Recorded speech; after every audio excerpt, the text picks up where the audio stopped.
What would you do if the most shocking phone call of your life came from your father, the King of England, and it left you speechless, caught between loyalty, love, and an impossible choice? Imagine the weight of centuries pressing down on your shoulders, the gaze of the world expecting you to act, to decide, to protect not just yourself, but a family legacy older than you can imagine.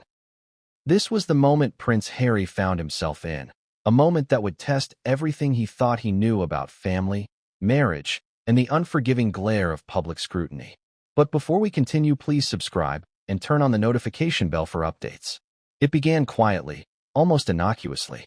The world saw Harry and Meghan living a seemingly charmed life overseas, away from the pomp and the protocol, enjoying their freedom, pursuing ventures that captured headlines and hearts alike. But behind closed doors, the story was far more complicated. Rumors had begun swirling, whispers that would later grow into a roaring storm. And when King Charles finally made his move, it wasn't just shocking, it was unprecedented. In those first tense minutes, Harry was left to grapple with disbelief. Could his father really have taken such a drastic step? And why now, after years of distance, of whispered grievances, of personal and public battles?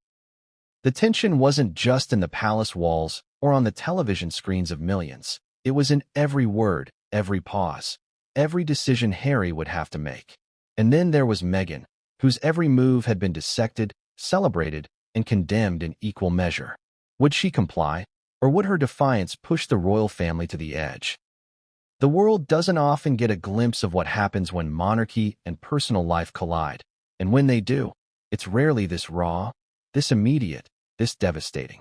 Imagine reading letters that accuse you of betrayal, listening to advisors outlining consequences you never imagined, and trying to maintain composure while the cameras, the press, and the public's judgment weigh down on you relentlessly. This is the reality Harry faced, and it's a reality that will shock you more than anything you've read in tabloids, more than any headline you've skimmed past. The story starts, like so many tragedies, with a single spark. In Harry and Meghan's carefully curated world, that spark appeared in the form of subtle alerts, hints that someone, or something, was not as it seemed. The royal family, often depicted as stoic and untouchable, had lines of protocol and expectation that were rigid and unyielding. Crossing them wasn't just frowned upon. It could upend reputations, livelihoods, and lives. And Meghan's public statements, her media appearances, and even her social media activity had begun to draw scrutiny in ways that were impossible to ignore. By the time the phone call came from King Charles, the air was already thick with tension. Harry could feel it in his chest, the familiar mix of dread and disbelief. There were no warnings, no polite preamble, just a conversation that would change the trajectory of his life, and perhaps even the monarchy itself. The king's words were measured, precise, and devastatingly clear.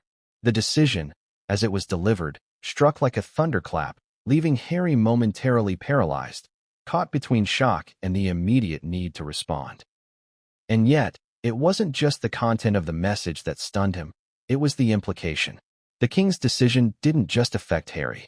It cast a shadow over Meghan, over their marriage, and over the fragile balance they had tried so hard to maintain between personal happiness and public scrutiny. It posed questions that had no easy answers. Should Harry stand by his father, as tradition demanded? Should he defend his wife against accusations and scrutiny, risking further conflict? And what about the legacy, the history, the weight of the crown itself? Every public figure knows the power of perception, the way the world reacts not just to actions, but to the narrative surrounding them. And in the case of Harry and Meghan, that narrative had been carefully, sometimes manipulatively, shaped for years. Public statements, private leaks, media speculation, every piece of the puzzle had contributed to a story that had now reached a boiling point. The king's decision didn't just intersect with this narrative, it threatened to rewrite it entirely. It's easy to forget, watching from a distance, that the lives of royals are intensely personal, despite their public nature.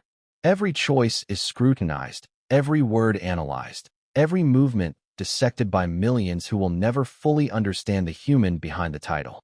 In that moment, Harry wasn't just a prince, a son, a husband. He was a man facing a moral and emotional crisis under the unforgiving glare of history and the global stage. But even as the weight of the moment pressed down, there were questions that refused to settle. Why had the king chosen this moment to act? Why now, after years of tension and distance? And most importantly, what would Meghan do in response? Each question was a thread, pulling Harry and the audience deeper into a story that would unfold with unexpected twists, betrayals, and revelations that no one could have anticipated. As we move through this story, you'll see the layers peel back. You'll witness private conversations, strategic decisions, and emotional reckonings that the public rarely gets to see. You'll discover contradictions, moments of irony, and instances where loyalty and love collide in ways that are both heartbreaking and compelling. And through it all, the tension never fully releases. Each revelation builds on the last, driving the narrative forward with a momentum that refuses to be ignored. By now, you're probably asking yourself, what exactly did King Charles decide? How did Harry respond? And what will happen to Meghan in the wake of this unprecedented moment? The answers aren't simple, and the story isn't over yet. The stakes are monumental, the drama is real, and the consequences, personal, familial, and public, are only just beginning to reveal themselves. In the chapters that follow, we'll explore every facet of this saga. The whispers behind palace doors, the legal and reputational consequences, the media frenzy that surrounds every royal move, and the emotional turmoil that Harry experiences as he grapples with impossible choices. We'll delve into Meghan's perspective, her public statements, and the controversies that have defined her time in the spotlight. We'll analyze the reactions of the royal family, the advisors, and even the global audience that has followed this story with relentless curiosity. But none of this is straightforward. There are twists, surprises, and moments where loyalty and love are tested in ways that feel almost too intense to bear. Every chapter will build tension, challenge assumptions, and leave you questioning what you thought you knew about Harry, Meghan, and the monarchy itself. And just when you think you understand the dynamics at play, a new revelation will surface, forcing a reassessment of everything. It's a story about power, love, betrayal, and the crushing weight of expectation. It's a story about a son caught between duty and heart, a husband facing unimaginable pressure, and a woman whose choices continue to reverberate across continents. By the end of this video, you'll have witnessed a saga that goes beyond headlines and tabloid speculation. You'll understand the stakes, the emotions, and the decisions that define not just a marriage, but a legacy. And you'll be left with one undeniable truth. In the world of royalty, nothing is ever as it seems, and the consequences of one shocking decision can ripple across generations.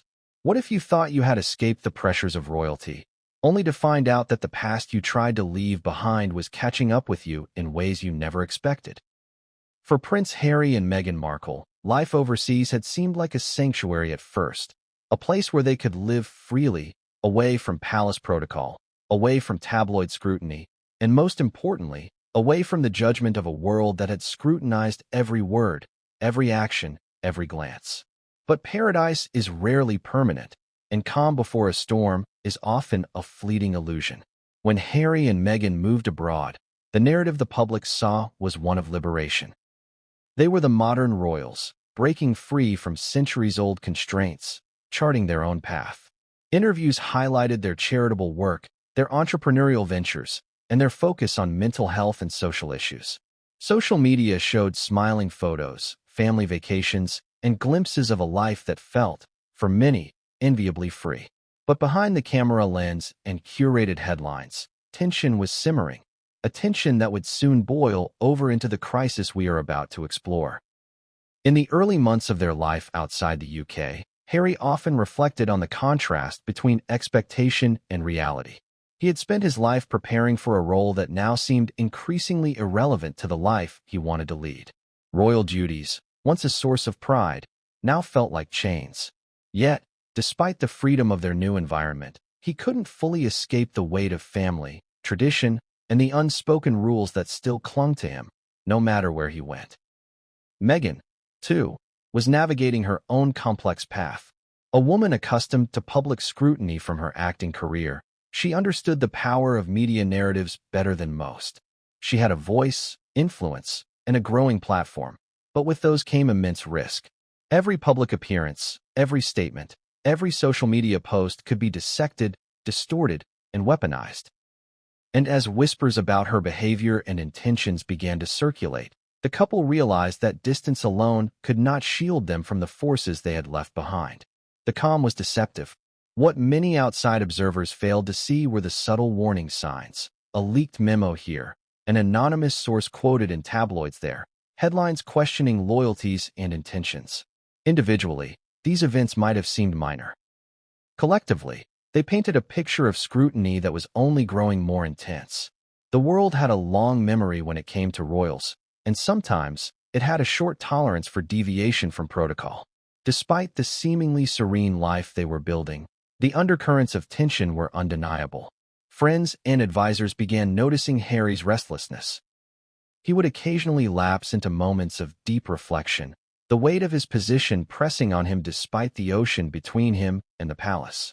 The juxtaposition was stark: personal freedom on one hand, a family legacy on the other, and the media amplifying every nuance in between. Then there were the subtle signs from within the palace itself. Not everything came through formal channels. Sometimes it was in the tone of letters, the carefully chosen words of intermediaries, or the strategic release of information to trusted journalists.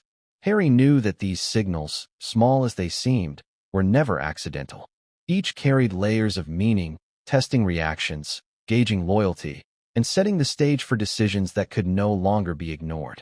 Meanwhile, Meghan's relationship with the media had evolved into a double-edged sword.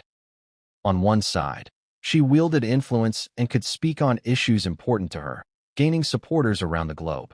On the other, every misstep, every controversial quote, every perceived slight against the royal family was catalogued, analyzed, and weaponized by critics.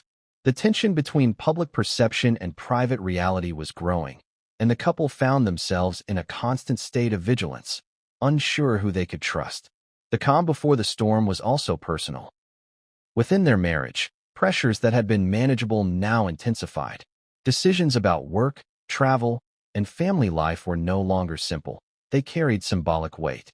Even ordinary disagreements were colored by the broader implications of being high-profile figures whose every choice had ramifications not just for themselves, but for the monarchy and the world watching.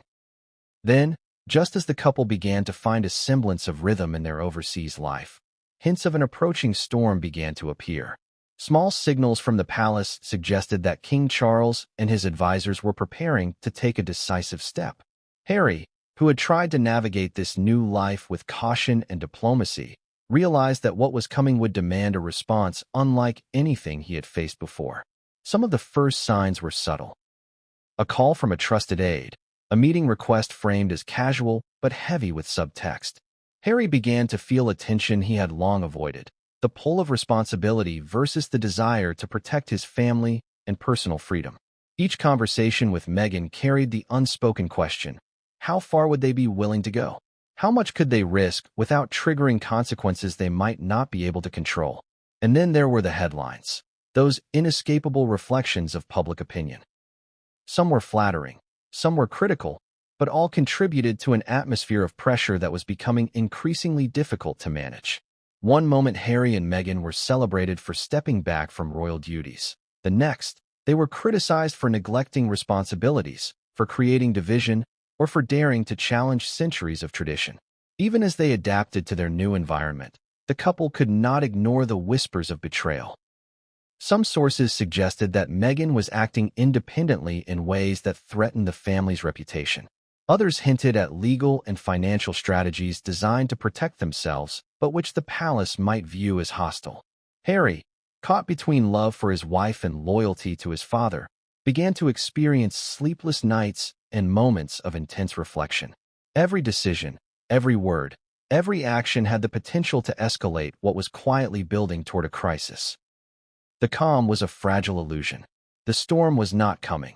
It was already forming, invisible to the public but undeniable to those living it. Harry and Meghan's life had become a delicate balancing act, one misstep away from triggering a chain of events that would ripple across continents. dominate headlines, and test family bonds in unprecedented ways.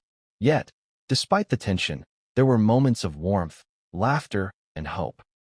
They celebrated milestones quietly, cherished private family moments, and sought refuge in the rare pockets of normalcy. These moments were fleeting but crucial, providing the emotional grounding Harry and Meghan needed as the external pressures mounted. But the storm was relentless. No sanctuary, no distance, no carefully crafted public narrative could stop what was coming. The palace had made its intentions clear in subtle ways, and Harry sensed that soon, a conversation would occur that would redefine everything. The calm before the storm was ending, and with its passing came decisions that would leave Harry speechless, Meghan facing scrutiny, and the royal family's reputation hanging in the balance. And just when the couple believed they could navigate the pressures of distance, the first real blow landed. A message, a call, a signal that King Charles was about to make a decision that would force Harry to confront an impossible choice. The weight of centuries pressed on him, and for the first time, he understood that personal freedom and family loyalty were not merely opposing forces. They were forces that could collide catastrophically. The calm had vanished. The storm was no longer on the horizon. It had arrived, and no one could predict the damage it would cause or the secrets it would reveal. But what came next would escalate the tension beyond anything Harry had ever faced, and no one, not even Meghan, could have anticipated what would follow. Imagine receiving a call that instantly flips your world upside down. A call from your father, the king, delivering news that feels both unreal and unavoidable. That's exactly where Prince Harry found himself, sitting in the quiet of his overseas home, phone pressed to his ear, every word from King Charles cutting through the calm like lightning. The royal ultimatum had arrived, and with it came consequences that would ripple far beyond a single conversation. The moment began innocuously enough. Harry had anticipated routine correspondence, perhaps a discussion about upcoming charity work or family events. But what came instead was a carefully measured, deliberate message from King Charles that was both shocking and final. "Harry," the king began, his tone calm but carrying an unspoken weight. "You must make a choice, one that affects not just your life, but the future of this family." That line alone was enough to unsettle even the most composed royal. The ultimatum itself was unlike anything Harry had faced before. It wasn't a negotiation. It wasn't a suggestion. It was a stark, black-and-white directive. Either take action to separate completely from Meghan in response to the controversies surrounding her, or face consequences that could alter his relationship with the monarchy permanently. The words hung in the air, heavy and undeniable. Every principle Harry had lived by, love, loyalty, family, duty, suddenly collided in a storm of impossible decisions. Harry's immediate reaction was disbelief. Could his father really present such a demand? The conversation was not just shocking for its content, but for the tone, a blend of authority, disappointment, and inevitability that left Harry momentarily speechless. Questions flooded his mind. Why now? Why this approach? Was this truly about Meghan's actions, or had deeper tensions been brewing for years, only now reaching a breaking point? And then came the details that made the ultimatum even more harrowing. It wasn't just a demand for separation. It was a test of loyalty, a probe into Harry's commitment to both his marriage and his heritage. Every choice carried a public dimension. Refusal could ignite scandal, compliance could devastate his personal life, and any hesitation might be seen as weakness. In that moment, Harry felt the weight of centuries pressing down on him, a pressure only those born into royalty could fully understand. King Charles didn't leave room for ambiguity. Advisors had laid out consequences ranging from public censure to financial restrictions, each calibrated to underscore the seriousness of the decision. This was a calculated move, not a moment of personal anger. The king knew that by framing the situation as an ultimatum, he forced Harry to confront not just Meghan's alleged actions, but his own principles and priorities. Every word was strategic, every pause intentional. Harry's mind raced. He thought of Meghan, of the life they had built together, and of the family they had created. Could he really consider the possibility of complying with such a directive? Could he put aside the vows he had taken, the partnership he had nurtured, for the sake of family politics and public perception? The tension between duty and love was immediate, visceral, and nearly paralyzing. As he sat there, Harry realized that this ultimatum wasn't just about a single moment.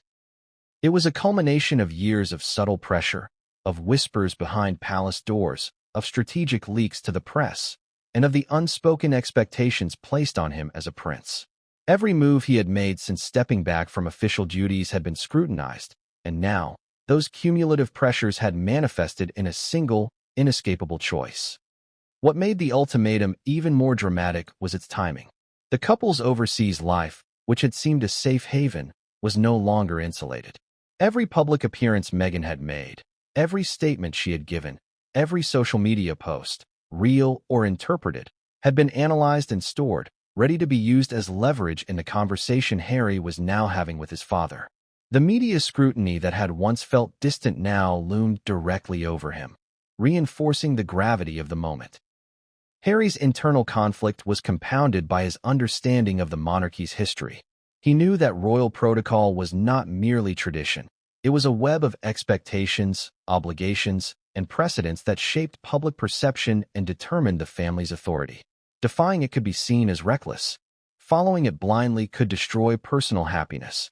There was no perfect solution, only consequences that would ripple far beyond this single conversation.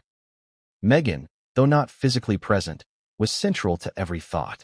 Harry imagined her reaction, her words, and the potential fallout of any decision he might make. How would she respond if he even hinted at compliance? Would she see it as betrayal, as capitulation to a system she had already challenged? The thought alone made his stomach churn. Loyalty to a spouse, once unshakable, now collided with loyalty to a father and a monarchy he had never imagined questioning in this way. The conversation with King Charles was measured, yet the psychological pressure was intense. Every word was weighted with history, every pause pregnant with expectation. Advisors had carefully orchestrated the message, ensuring that Harry would understand the stakes fully, while also framing the narrative in a way that left him minimal room to negotiate. It was a classic royal maneuver, control through clarity, certainty, and authority. Yet even as the ultimatum was delivered, there were glimmers of complexity. The king's words contained hints of compromise, avenues for mediation, and potential paths for reconciliation, but each was contingent on Harry's compliance with the core directive. The subtext was clear. The palace sought control over the narrative, over public perception, and over the personal dynamics that threatened to destabilize centuries of tradition. Harry's mind replayed the conversation over and over in the days that followed. He analyzed the tone, the phrasing, the implied threats, and the potential outcomes. Each replay only intensified the pressure, revealing the complexity of the situation. One wrong move, one misunderstood phrase, and the consequences could be catastrophic, not just for him, but for Meghan, for their children, and for the royal family as a whole. In the midst of this turmoil, Harry found himself asking impossible questions. Could love survive an ultimatum imposed by centuries of protocol and expectation? Could personal happiness coexist with duty? Was it even possible to navigate the labyrinth of loyalty, obligation, and public perception without losing something irreplaceable in the process? Each question was a hammer, pounding at the walls of his resolve, testing the limits of his endurance. Meanwhile, Meghan remained a constant factor in his calculations. Her influence, her actions, and her public statements all carried weight in the ultimate decision. Every choice he might make would reverberate back to her, shaping her responses and, in turn, shaping the story that would unfold in the media and in the palace. The intersection of personal loyalty and public consequence had never been more acute. The royal ultimatum, though delivered in measured tones, had one immediate effect. It forced Harry to confront a reality he had long hoped to avoid. The sanctuary of distance, the safety of overseas life, the illusion of autonomy, all of it had evaporated.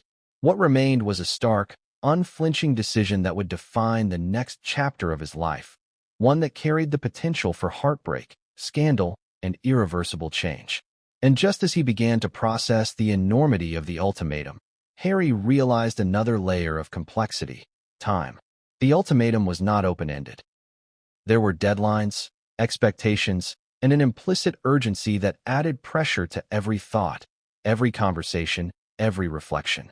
Delay was not an option. Inaction was, in itself, a decision with consequences. In that moment, Harry understood that the royal ultimatum was more than a directive. It was a crucible. It would test his resolve, his values, his loyalty, and his love. It would expose cracks, reveal truths, and force him to make choices that could never be undone. The calm life he had imagined, the sanctuary he had believed he had built, was gone.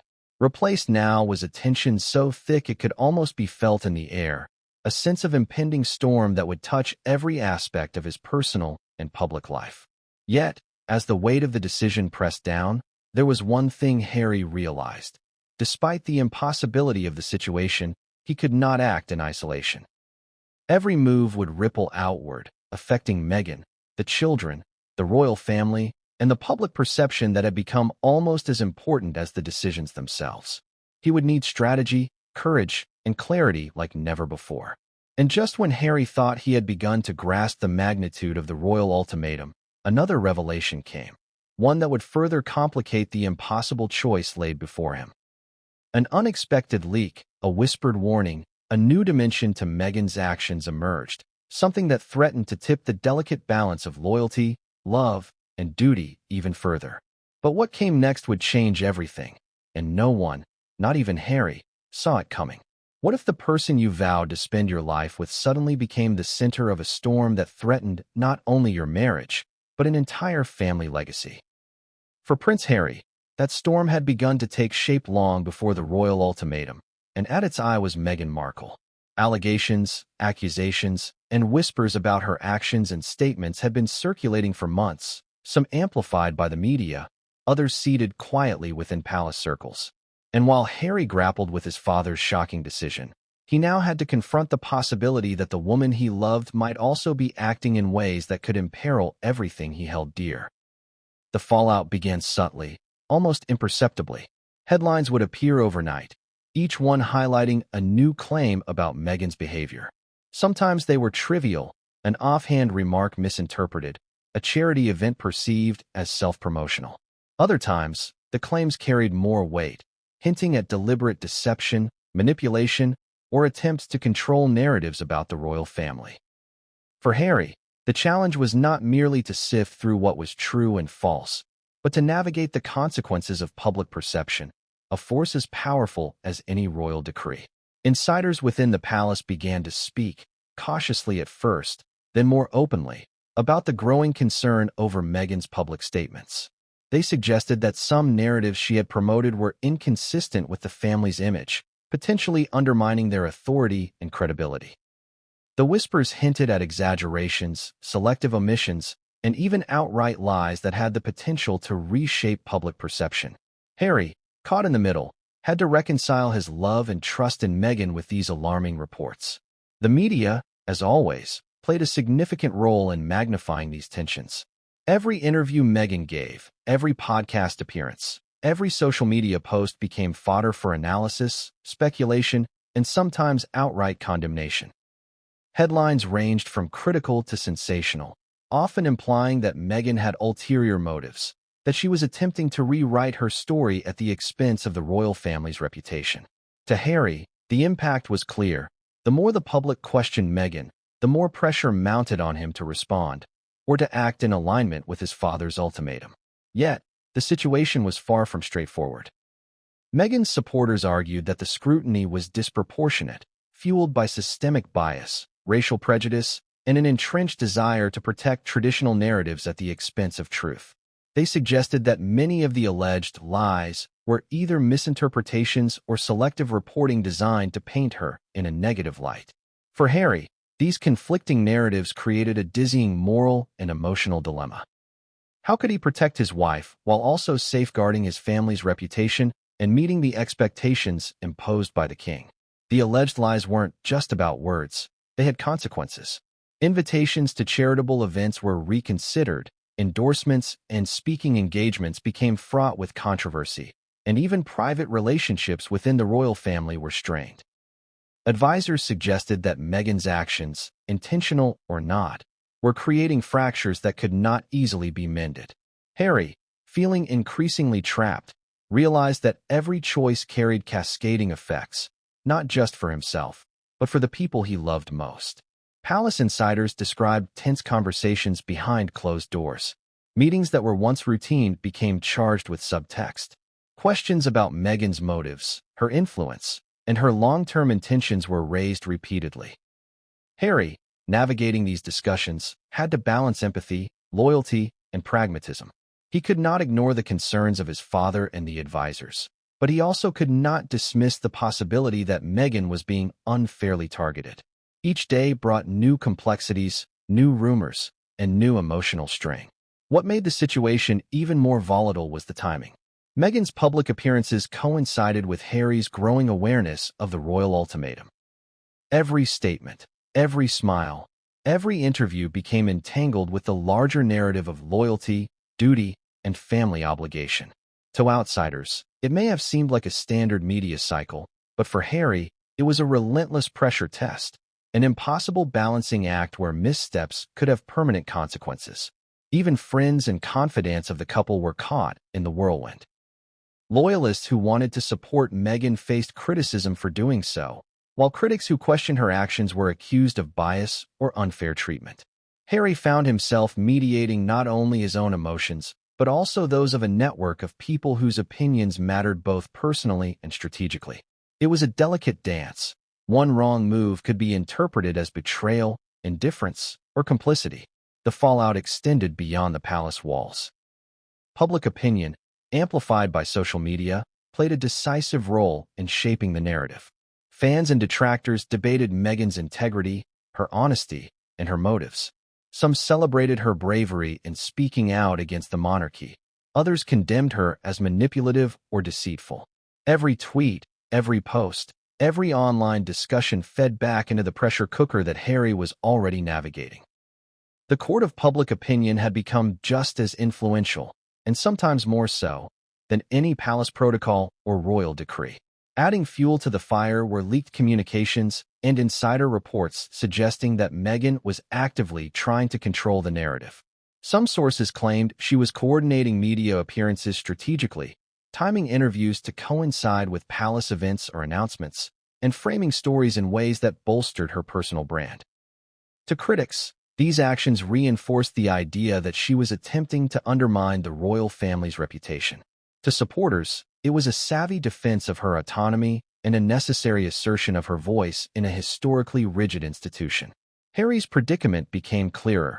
He had to make choices in a landscape where truth was contested, perception was paramount, and consequences were unavoidable.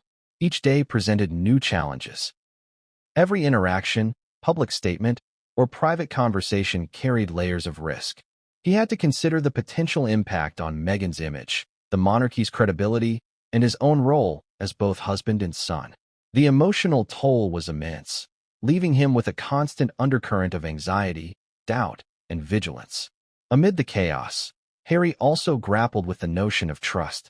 Could he continue to rely on Meghan's judgment if her actions were now entangled with allegations of deception?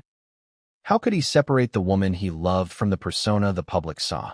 And perhaps most importantly, could he maintain his loyalty to her without violating the royal ultimatum, which demanded decisive action in the face of controversy? These questions were not hypothetical. They were immediate, pressing, and impossible to ignore. The palace, for its part, was watching closely. Advisors documented every interaction, monitored media coverage, and assessed the implications of Meghan's statements. Each report painted a picture of a family in crisis, with Harry caught squarely between personal loyalty and institutional expectation. The tension was relentless. No respite, no neutral ground. Only a continuous feedback loop of scrutiny, speculation, and emotional strain. Even within their private life, the alleged lies and fallout created a palpable tension. Conversations that once centered on family, work, or shared plans became laden with caution, subtext, and unspoken concerns. Harry, who had always sought to shield his family from unnecessary stress, now found himself mediating conflicts that were fueled by forces entirely outside their control. Every attempt to normalize life was challenged by rumors, headlines, and the pressure to respond appropriately to both the royal ultimatum and Meghan's actions. And yet, despite the chaos, Harry remained committed to understanding and supporting Meghan. He recognized that some claims were exaggerated or outright false. He also knew that defending her publicly could escalate tensions with the palace, potentially exacerbating the crisis. It was a precarious balance. Protect your spouse, honor your family, navigate the media, and comply with an ultimatum that left no room for error. Every day was a negotiation with reality itself. By this point, the fallout had escalated to a point of no return. The royal family's advisors were clear. Unless the situation was addressed decisively, public perception could damage the institution in ways that would be difficult to repair. Meanwhile, Harry faced an emotional reckoning. How to reconcile love, loyalty, and the crushing weight of expectation. The storm was no longer approaching. It had arrived, and Harry and Meghan were at its center. And just when it seemed that the tension could not grow any higher, an unexpected revelation emerged, something that threatened to intensify the fallout and force Harry to confront a reality far more complex and dangerous than he had anticipated. But what came next would push the couple into uncharted territory, and no one could predict the consequences. Imagine living every moment of your life under a microscope, every word twisted, every gesture analyzed, and every personal choice turned into global headlines. For Prince Harry and Meghan Markle, this wasn't imagination, it was reality. Even before the royal ultimatum, the media had been relentless, and after the ultimatum and allegations of deception, the frenzy reached unprecedented levels. What started as curiosity turned into obsession, and what was once manageable became a tidal wave that threatened to engulf their lives entirely. The media, in its many forms, print, broadcast, online, and social media, has always been a powerful force in shaping public perception. For royals, its influence can be life-changing. In Harry and Meghan's case, every interview, every red carpet appearance, every social media post was scrutinized, dissected, and broadcast across continents. A single misinterpreted smile could ignite speculation. A casual comment could spark accusations. In this environment, control is an illusion and neutrality is impossible. Following the royal ultimatum, the frenzy intensified. Journalists, columnists, and influencers seized upon every available detail, weaving narratives that were often conflicting, contradictory, and sensational. Headlines blared claims of betrayal, deception, and scandal. Some accused Meghan of attempting to undermine the royal family, while others criticized Harry for being caught between duty and devotion. Every story was framed as a battle, a conflict of epic proportions, and the couple's private life became a stage on which global audiences weighed in. The speed at which information spread added to the chaos. Social media platforms amplified rumors in minutes. Tweets, TikToks, Instagram posts, and news snippets created a constant feedback loop, reinforcing narratives whether true or false. Hashtags trended, forums erupted in debate, and public sentiment became a living, shifting entity. What was once a carefully curated personal life now existed in a continuous state of public trial, judged in real time by millions of people who would never understand the full story. For Harry and Meghan, the media frenzy was not just about headlines. It was about survival. Each story had the potential to influence public opinion, impact financial ventures, and even sway advisors and family members. The scrutiny was omnipresent, inescapable, and relentless. No statement, no action, no attempt at privacy could escape the gaze of a global audience. The couple's every decision was weighed against this invisible but unforgiving force, creating tension that bled into every aspect of their lives. The intensity of the coverage also created division among audiences. Supporters of the couple argued that the media was biased, sensationalist, and even malicious. They pointed to selective reporting, leaked private information, and the amplification of unverified claims. Critics, on the other hand, suggested that Meghan's behavior justified scrutiny, framing the coverage as a necessary check on actions that could affect an institution as important as the monarchy. For Harry, navigating this polarized landscape was exhausting. Every move risked alienating one group or the other, and missteps could be exploited mercilessly. What made the media frenzy particularly challenging was the blending of fact, opinion, and rumor. A single anecdote from an anonymous source could be reported as fact. A personal observation could be interpreted as confirmation of broader narratives. In this environment, truth became slippery, and perception often outweighed reality. Harry, who had spent years understanding the nuances of public life, now faced the stark reality that he could never fully control the story, no matter how carefully he acted. The palace itself became both a source and a target of coverage. Leaks, intentional or otherwise, provided journalists with material that was often presented without context, amplifying tensions and creating drama where there might have been none. Advisors debated endlessly about how to manage public perception, aware that every statement, every decision, could be dissected, misinterpreted, or weaponized. The royal ultimatum, already a moment of immense personal pressure, was now magnified by the unrelenting attention of a global audience. Harry found himself in an impossible balancing act. He wanted to protect Meghan, defend her reputation, and shield their family from the worst of the scrutiny. At the same time, he understood the stakes for the royal family, the media, and public opinion. Any misstep could escalate the situation, potentially resulting in scandal, backlash, or irreversible damage. It was a high-wire act with no safety net, and every move was scrutinized by forces beyond his control. One of the most insidious aspects of the media frenzy was its unpredictability. Stories could emerge at any hour, from any source, and escalate within minutes. A seemingly minor comment could be blown out of proportion, a private disagreement could become a public spectacle. Harry and Meghan's team worked tirelessly to monitor coverage, craft responses, and manage narratives, but the speed and scale of the frenzy made it nearly impossible to stay ahead. Each day brought new challenges, new controversies, and new pressures. The personal toll was immense. Constant scrutiny affected not only Harry and Meghan's public image, but also their emotional well-being. Sleep became elusive, moments of privacy rare, and the sense of normalcy all but vanished. The couple relied on each other for support, but even within their relationship, the stress of relentless attention introduced tension, uncertainty, and doubt. Every conversation, every decision, and every plan had to be weighed against the potential impact of media coverage. Complicating matters further were international perspectives. While coverage in the UK was intense, media outlets around the world also contributed to the frenzy. American, Canadian, and European news platforms reported on developments, often framing stories in ways that reflected cultural biases or national interests. The global nature of the media meant that narratives could not be contained. What happened in one country would instantly influence perception elsewhere. Harry and Meghan's actions were no longer local. They were global, and the stakes were commensurately higher. Public opinion polls reflected this volatility. Support for the couple fluctuated dramatically with each new headline, interview, or leaked report.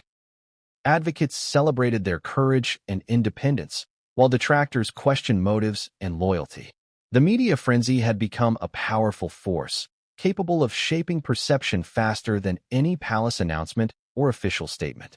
For Harry, the challenge was constant: to respond thoughtfully, strategically, and authentically, while navigating a landscape where any action could be amplified, distorted, or weaponized. The frenzy also impacted Meghan directly. Every statement she made, every public appearance, and every social media post became fodder for debate. Claims of dishonesty, manipulation, or calculated strategy were amplified, creating an environment where even innocent actions were scrutinized.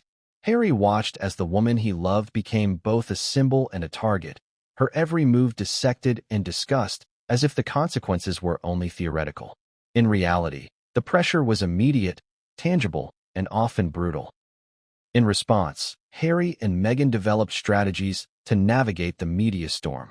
They carefully timed appearances, crafted statements, and worked to clarify narratives without escalating conflict. Advisors suggested restraint, patience, and precision, but even with careful planning, the frenzy often outpaced them. Stories would emerge before they could respond. Leaks would appear despite security measures, and the public discourse continued to shift unpredictably. Amid the chaos, the emotional toll intensified. Trust, patience, and resilience were tested daily. Harry grappled with frustration, fear, and anger, balancing the desire to defend Meghan with the need to honor his father's ultimatum. Every interaction, public statement, and private conversation carried multiple layers of risk, creating a tension that was nearly impossible to escape. And yet, the media frenzy, for all its intensity, was only part of the story.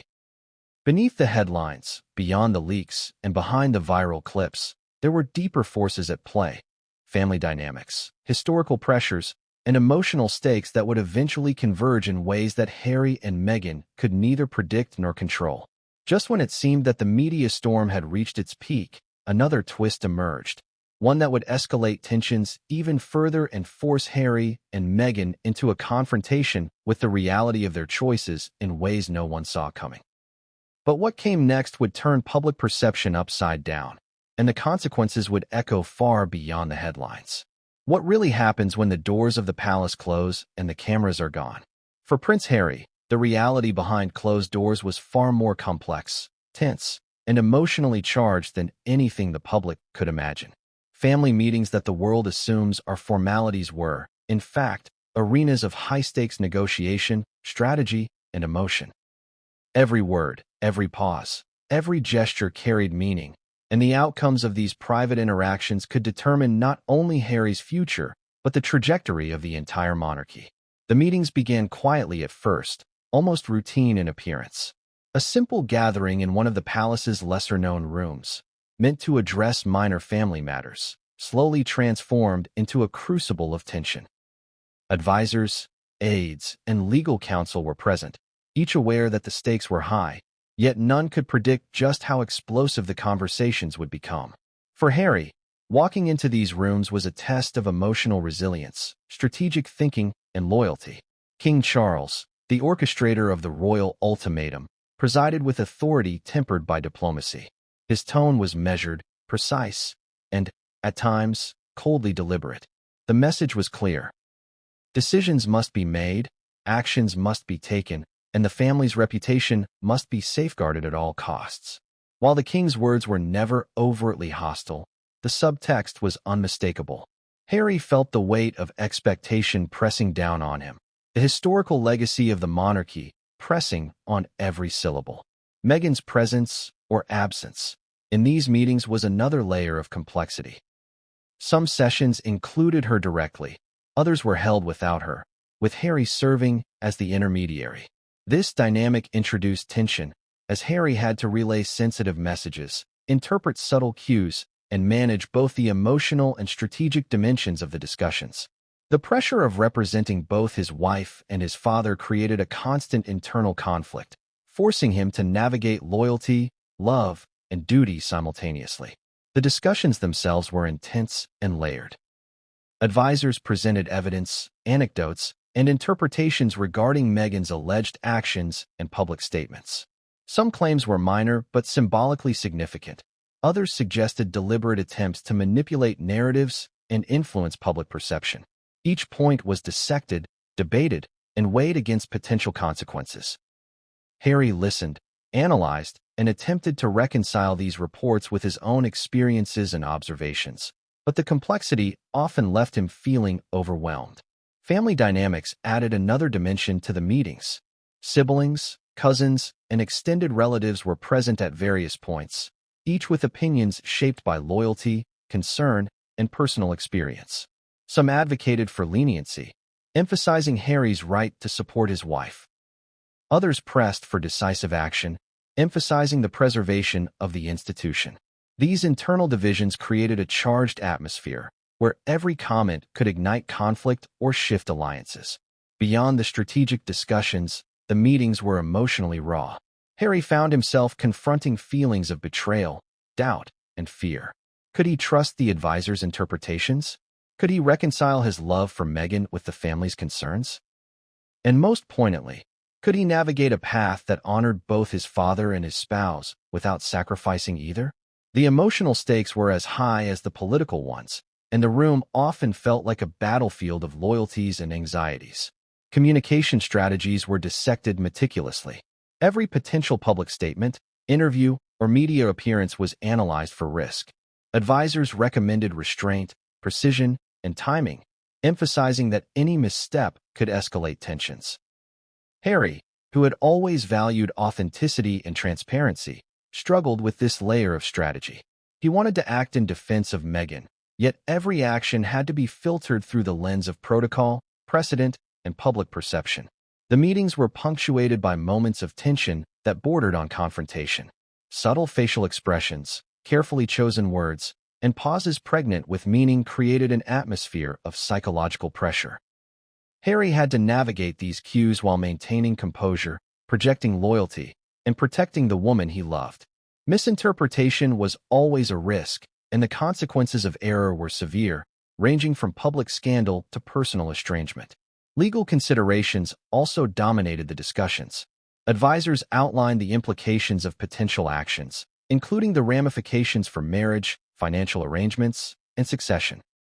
Every decision carried legal weight, with potential consequences extending beyond the immediate family to international jurisdictions, charitable organizations, and public perception. Harry had to absorb these details, weigh the options, and consider both short-term and long-term impacts, all while managing his emotional response to the pressure. In addition to strategy and legal concerns, the meetings exposed deep-seated personal grievances. Past conflicts, unresolved tensions, and historical misunderstandings surfaced repeatedly, creating a complex tapestry of emotion and expectation. Harry had to navigate these undercurrents carefully, recognizing that historical context could influence interpretations of current actions. Misreading a gesture or misinterpreting a comment could exacerbate tensions and lead to misunderstandings that might have lasting consequences. One of the most challenging aspects for Harry was balancing his private loyalties with the public narrative. Every family member in the room represented not only personal relationships, but also institutional expectations.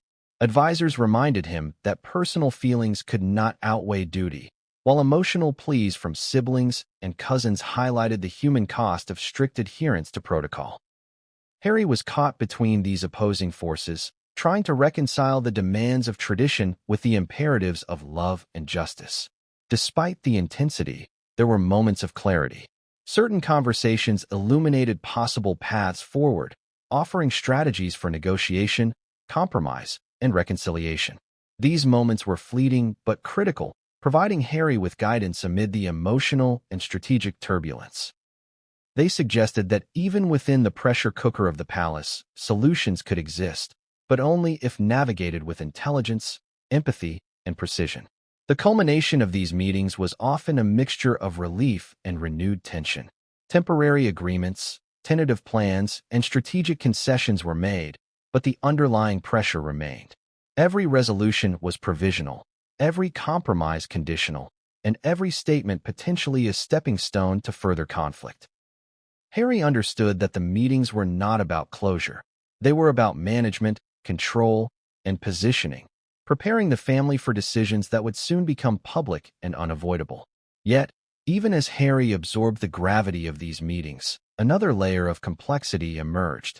Reports of Meghan's actions, public statements, and media appearances continued to circulate, creating new points of contention.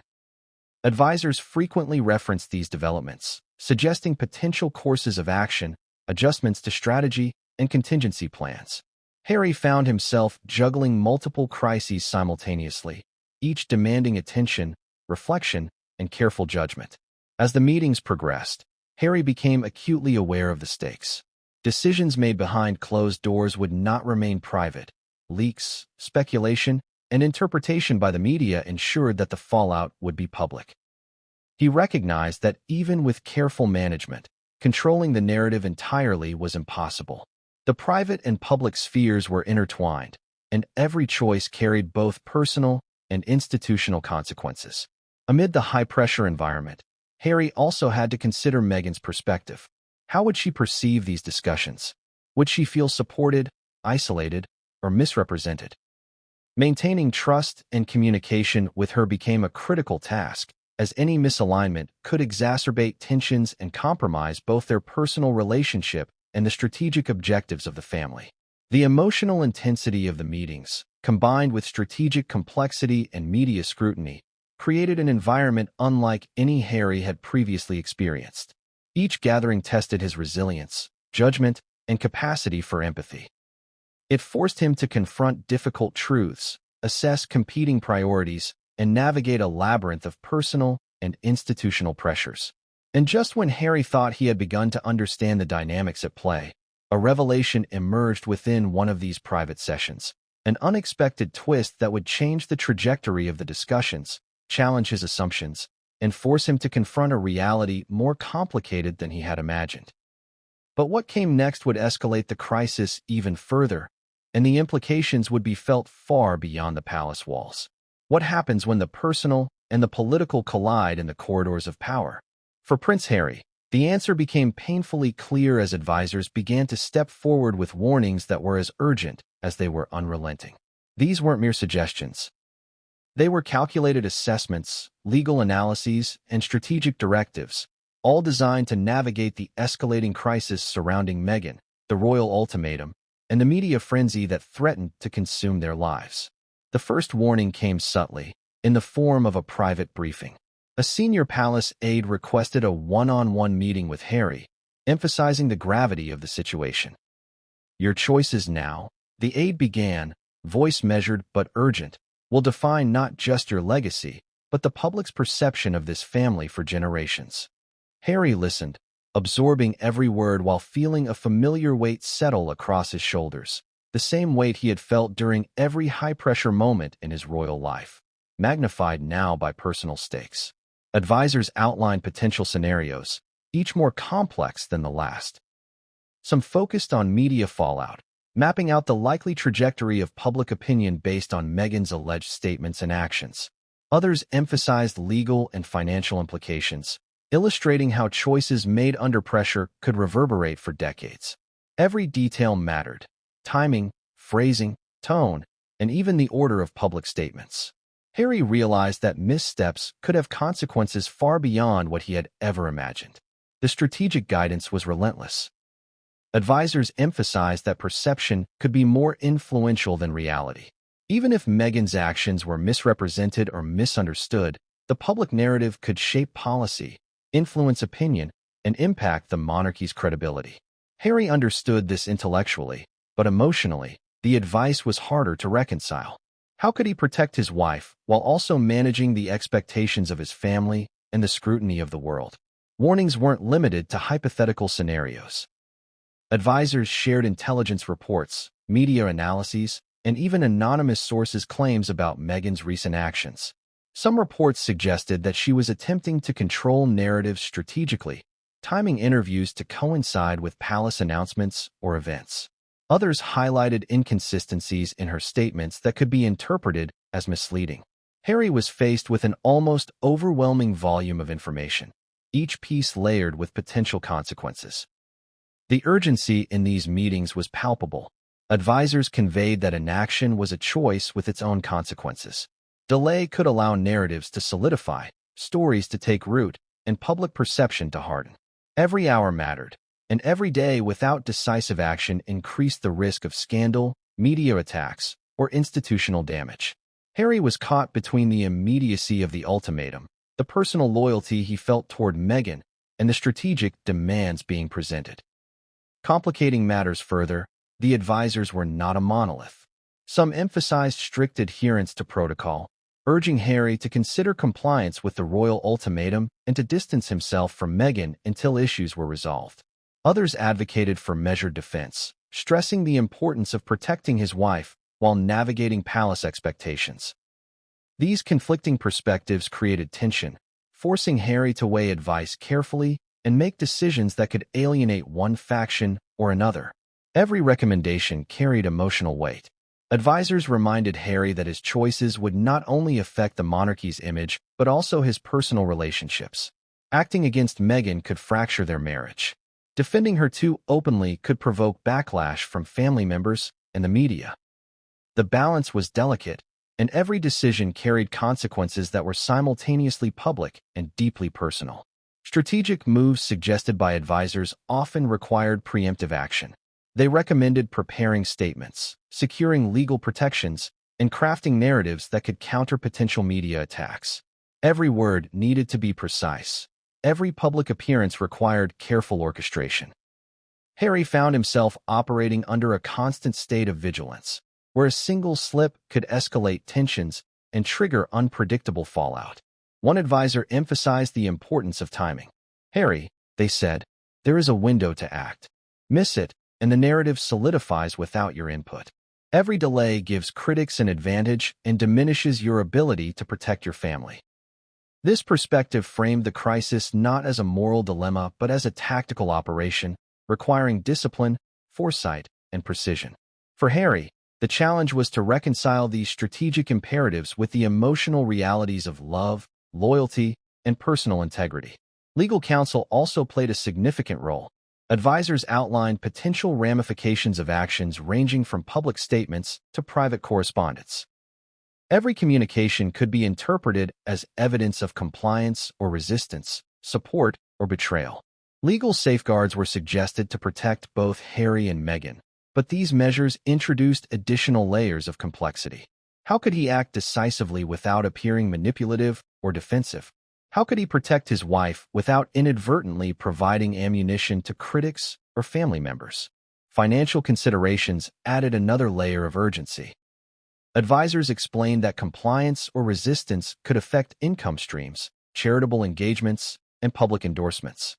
The financial implications were intertwined with public perception, meaning that strategic moves needed to account for both monetary stability and reputation management. Harry realized that even personal choices about family life carried professional consequences of enormous scale.